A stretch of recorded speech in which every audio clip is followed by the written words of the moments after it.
DIY lip filler. Hindi naman siya super, I'm done with my makeup, but hindi ko pa ginagawa yung lips ko.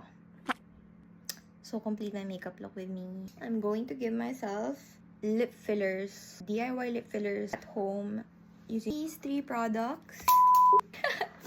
Using these 3 products from Barry M Cosmetics. So, I'm gonna start off with the Peptide Plumping Lip Liner. I'm not really bothered by my lips. Ewan ko, feeling ko malaki na siya. Sa totoo lang. Feeling ko lang, but it's not plump. Hindi siya plump. Eh, yung gusto kong look.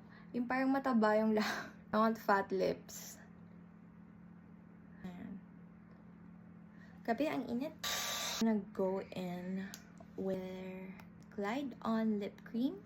It's in the center part of our lips. And then I'm gonna blend it out with my finger. Pigmented. It actually has a matte na finish. Pag nilagay mo siya sa lips, creamy siya. Kaya madali siya i-blend. So, matawa na ba yung lips ko? Yung talaga yung gusto kong look. Yung, I like that. Ito yung hinihintay ko kasi this is my first time using a lip plumper shade Rose Radiance. Hindi naman siya super... Oh, and anyway, I forgot to mention, naka-sale sila until tomorrow only. Until March 7.